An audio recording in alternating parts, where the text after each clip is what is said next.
Assalamualaikum warahmatullahi wabarakatuh. Oke teman-teman, jumpa lagi ya dengan kami channel YouTube Laskar Teknik teman-teman semuanya.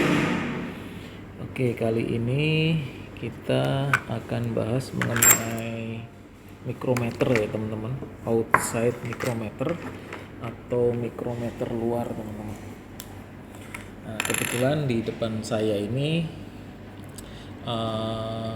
mikrometer. Jadi ini channel YouTube kami ya, Laskar Teknik,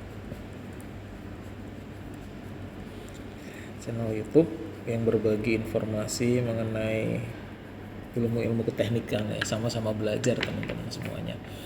Nah, jadi sebelum kita belajar cara membacanya, saya juga udah agak lama teman-teman nggak apa ya, udah lama nggak pegang ini alat ukur. Nah, jadi memang kalau mikrometer itu mikrometer luar ibaratnya ya, atau outside mikrometer ini kan memang dia hanya satu fungsi teman-teman, berbeda dengan jangka sorong ya. Kalau jangka sorong kan bisa buat diameter luar, ketebalan, diameter dalam, kedalaman gitu. Jadi ada 3 fungsi. Kalau di sini di mikrometer luar atau outside itu dia hanya satu fungsi saja. Nah, ini kebetulan outside mikrometer, jadi untuk mengukur diameter dan mengukur ketebalan. Itu pun juga dimensi yang diukur ini paling kecil teman-teman, terlihat dia termasuk tipe 0 sampai 25 mm. Jadi kecil banget. Jadi hanya 0 sampai 25 mm teman-teman jangkauan pengukurannya. Kemudian ketelitiannya adalah 0,01 mm. Jadi lebih teliti dari jangka sorong. Jangka sorong kan umumnya 0,05 dan 0,02 umumnya. Seperti itu teman-teman. Kemudian sebelum saya belajar membacanya ya, kan ini satu persatu ya teman-teman ya. Nanti kita belajar cara membacanya.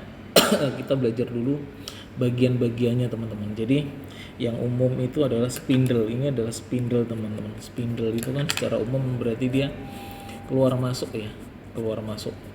Nah, seperti ini. Nah, ini namanya spindle. Jadi dia memang keluar masuk seperti itu teman. Nah, ketika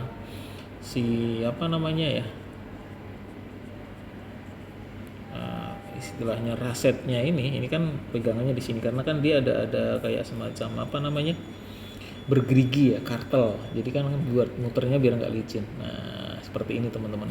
Jadi ini namanya spindle. Kemudian ini namanya frame itu. Kemudian ini thermal ya, atau bisa juga ketelitian buat pengukurannya. Lalu kemudian ini adalah tetap ya, atau anvil, karena kan memang dia nggak bergerak, jadi tetap, terhang tetap kalau bahasanya. Kemudian jadi istilahnya ini anvil, lalu di sini spindle, kemudian ini frame ya teman-teman, kemudian sleeve atau dia tidak berputar. Nah, kalau ini berputar teman-teman, atau timbel. Seperti itu teman-teman semua.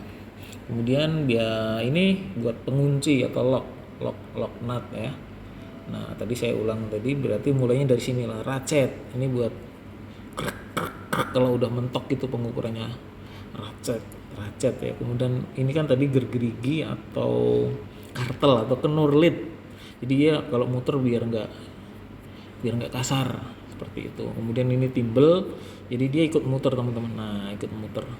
Jadi istilahnya kalau di jangka sorong dia kayak semacam yang untuk menentukan komanya gitu. Nah, maka skala putar. Kalau ini skala tetap.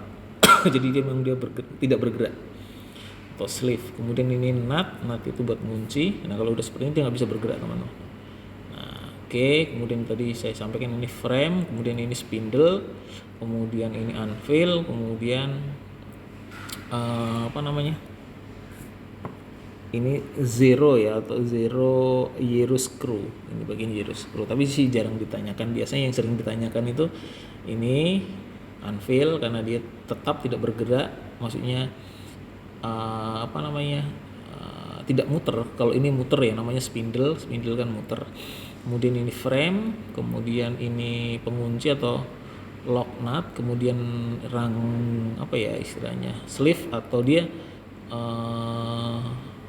skala utama, kemudian ini skala putar atau timbel, kemudian ini kenur lid atau gerigi atau apalagi ya, kartel, lalu ini ratchet. Sudah itu saja sih, ratchet buat ngunci gitu.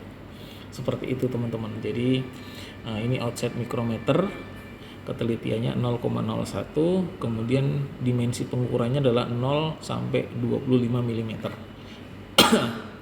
Seperti itu. Jadi kita belajar dulu bagian-bagiannya, kemudian nanti setelah itu kita belajar cara membacanya.